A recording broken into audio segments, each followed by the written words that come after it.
அவர் 2000 கொடுக்குறேன்றாரு, இவர் 2500ன்றாரு. இந்த 2000க்கு 2500க்கு தான் போட்டி.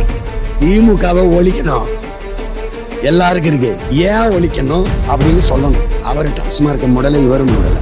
என் தம்பியாவது வந்து நான் மூடுவேன்னு சொல்லணும்ல. டீம்னா ஏடிஎம் ஒன்று இருக்கணும்ல. அது யாரு? அது யாரு? அதான் திமுக. நான் சொல்றேன், தரமான கல்வியை கொடுக்குறேன், சரியான மருத்துவத்தை, தரமான மருத்துவத்தை தாரேன், தூய குடிநீர் தாரேங்க.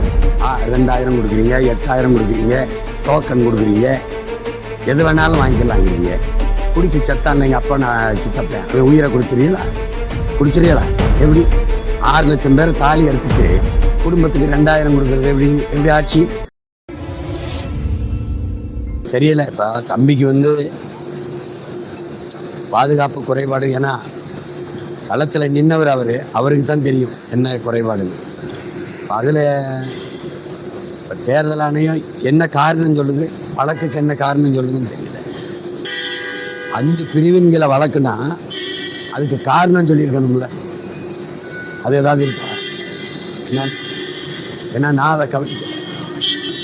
இப்போ என்னை எடுத்துக்கிட்டிங்கன்னா, காவல்துறைகிட்ட பாதுகாப்பு கேட்கறது இல்லை, உங்களுக்கு விளங்குதுன்னு நினைக்கிறேன். அதை எதிர்பார்க்கறது இல்லை.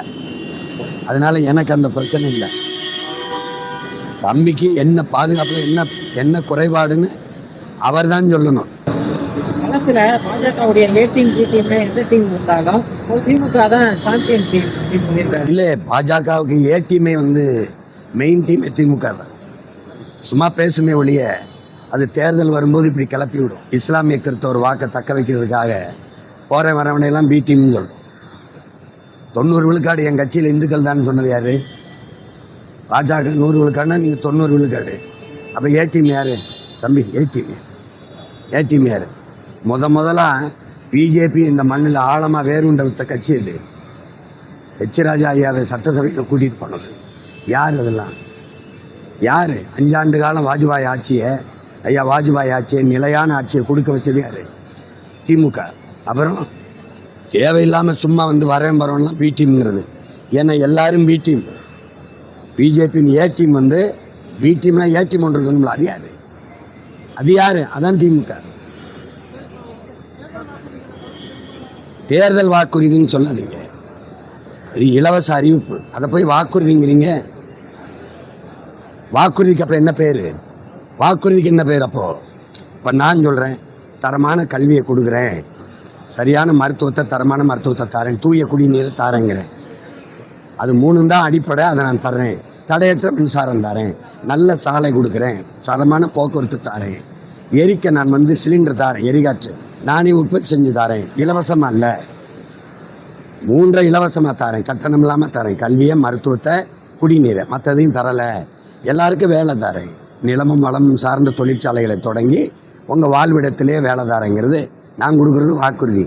நீங்கள் சொல்கிறது வெற்று ஏமாற்று அறிவிப்பு. வங்கியில் 10,000 தாரேன், கடன் கல்விக்கு 20 லட்சம் கடன் தாரேன். 20 லட்சம் கடன் ஏன் கொடுக்குற? நீங்கள் கந்துவட்டி கடன் எடுக்கிறியா இல்லை வாங்கி பேங்க் வச்சுருக்கிய? அரசு கடன் கல்வியை மக்களுக்கு கொடுக்கறது. கல்வி மானோட உரிமை, கொடுக்க வேண்டியது அரசின் கடமை, அரசு கொடுக்கணும். அதை விட்டுட்டு நீ கடன் கல்விக்கு இருக்க கடன் தாருன்னா என்ன வட்டி கடை வச்சுருக்க? நீ பிள்ளைகளை படிக்க வைக்கிறது ஒரு நாட்டின் பிள்ளைகளை, அரசின் கடமை. அதுக்கு ஏன் கடன் கொடுக்குற? மாணவன் கடன் வாங்கி படிக்கிற நிலையில் ஏன் வைக்கிற? அதான கேள்வி. அதை விட்டுட்டு வேலை இல்லாதவனுக்கு 4000 போடுறேன்னு அந்த 4000 கொடுக்குறத வச்சு ஒரு திட்டத்தை தீட்டி அவனுக்கு வேலை கொடுக்க முயற்சி செய். வேலை தானே அவனுக்கு வரல. நான் 2000 கொடுக்குறீங்கிற, நான் 2500 கொடுக்குறேங்கிற, சிலிண்டரு 3ங்கிறார் ஒருத்தர் 6 சிலிண்டருங்கிறார். எங்கேருந்து கொடுப்பேன்?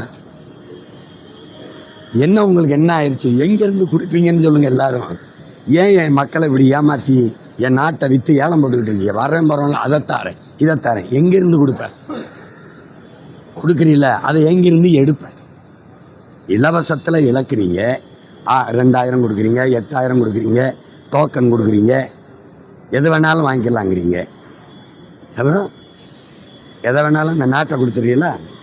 இழந்த எங்கள் மானத்தை கொடுத்துறீங்களா? குடிச்சு செத்தான் இல்லைங்க அப்போ நான் சித்தப்பேன், அவன் உயிரை கொடுத்துறீங்களா? எப்படி? 6 லட்சம் பேர் தாலி எடுத்துட்டு குடும்பத்துக்கு 2000 கொடுக்குறது எப்படி ஆட்சி? எப்படி? என் மலையை புறா வெட்டி தின்னுட்டீங்க.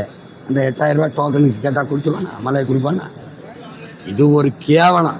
இதெல்லாம் ரசிச்சுக்கிட்டு நீங்கள் இந்த ஊடகங்களில் யாரும் பேய்த்து பேசுறதில்ல. எப்படி உங்களால் சகித்துக்கிற முடியுது? இந்த நாட்டையும் மக்களையும் ஏலம் போட்டு அடமானம் வச்சு விற்று 10.5 லட்சம் கோடி கடன், 1 லட்சம் கோடி வட்டி, நீங்கள் அறிவிச்சிருக்க இந்த இலவச அறிவிப்புகள், இந்த பணம் கொடுக்குறதெல்லாம் எடுக்குன்னா இன்னும் 10 லட்சம் கோடி கடன் வாங்கணுமா இல்லையா? அதுக்கு வட்டி எவ்வளோ வரும்? மொத்த நாட்டின் பட்ஜெட்டே 3 லட்சம் கோடி தான். வட்டியே 2 லட்சம் 3 லட்சம் கோடி வந்துருச்சுன்னா என்ன இருக்கும் உனக்கு? அரசு நிர்வாகத்துக்கு, காவல்துறைக்கு சம்பளம் இருக்காது, ஆசிரியருக்கு சம்பளம் இருக்காது, அரசு மருத்துவருக்கு சம்பளம் இருக்காது, செவிலியருக்கு சம்பளம் இருக்காது, பஸ்ஸு ஓசியாக ஒட்டிடுவேன், கண்டக்டர் டிரைவருக்கு சம்பளம் யார் கொடுப்பா? உங்கள் சொத்தை வச்சுருந்து கொடுப்பீல? சேட்டை தானே அதெல்லாம். எவனுமே கேட்க மாட்டான்னா ஒருத்தன் கேட்பேன், அதுக்கு பதில் சொல்லணும். நீங்கள் நான் ஒருத்தன் கேட்குறேன்ல, பதில் சொல்லணும். எங்கேருந்து எடுப்பேன்? 10,000 கொடுப்பேன், எங்கேருந்து கொண்டு வருவேன்? கடன் தானே வாங்குவேன். யாரை காட்டி கடன் வாங்குவேன்? ஒன்று என் மக்களின் நலத்தை அடமானம் வைப்பேன், என் மண்ணின் வளத்தை அடமானம் வைப்பேன். எங்கள் அப்பா வீட்டு அடமானம் வச்சு கடன் வாங்குற மாதிரி நீ என் நாட்டு அடமானம் வச்சு கடன் வாங்குவேன். எதுக்கு நீ ஒரு தலைவனி? சொந்த நாட்டு மக்கள் கடனை வச்சுட்டு போகிறவன் ஒரு தலைவனா? சொந்த வீட்டு பிள்ளைகளுக்கு கடனை வச்சுட்டு போகிறவன் நல்ல தகப்பனா? சொல்லுங்கள், நீங்கள் சொல்லுங்கள். படிச்சிருக்கீங்கல்ல, உலகம் பூரா நாட்டு நிர்வாகத்தை பார்க்குறீங்கல்ல. நாடாக்குறியா சுடுகாடாக்குறியா? என்ன வச்சுருக்க? தண்ணி இல்லை குடிக்க, சுவாசிக்க காற்று இல்லை, சாப்பிட சோறு இல்லை, மழை இல்லை, மணல் இல்லை, எல்லாத்தையும் விற்றுட்ட. மழை இல்லாமல் எப்படி மணல் இல்லாமல் வீடு கட்ட முடியுங்கிற? இந்த ஆற்று மணல் அள்ளி தமிழ்நாட்டு மக்களுக்கு மணலுக்கு தான் கொடுக்கியா? இந்த மழை இன்னொன்று கேரளாவுக்கு, கர்நாடகாவுக்கு எத்தனை லட்சம் டன் ஏற்றுற? வேறு மாநிலத்துக்கு ஏன் என் மலையை விட்டு என் தாயின் மாறதுக்கு விற்கிற? என் மண்ணின் மக்களின் தேவைக்கா மண்ணல்ல தானி? கொடுமை.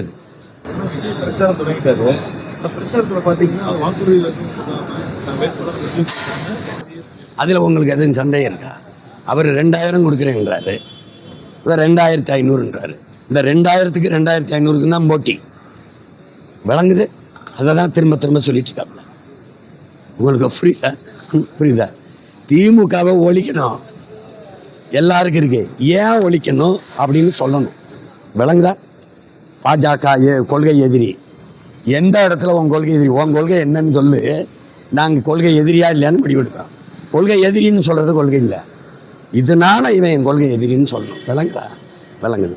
திமுக ஒழிக்கணும். ஏன் ஒழிக்கணும்? பேசணும். இந்த டாஸ்மார்க்கை விற்று நாட்டை மக்களை ஒரு குடிகார சமூகமாக ஆக்கி குற்றம் நிறைஞ்ச சமூகமாக ஆக்கிடுச்சு.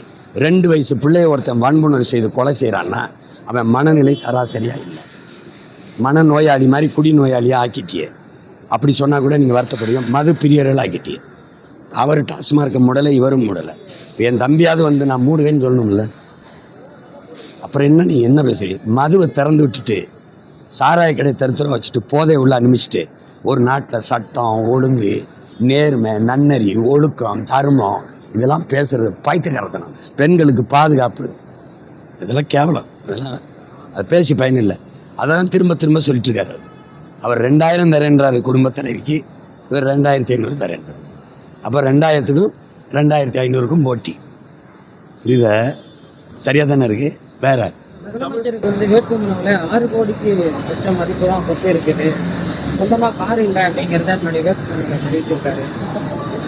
சைக்கிளில் தானே போகிறாரு ஐயா, பார்க்குறீங்களா இல்லையா? சைக்கிள் ஓட்டி பார்த்தது இல்லையா? நம்புங்க, ஒரு பெரிய தலைவர் சொல்லும்போது கார் இல்லைன்னா ஆமான்னு நம்புங்க. 6 கோடிக்கு ஒரு கோடி கொடுத்து தரோம். இப்போ நடந்தா போகிறாரு.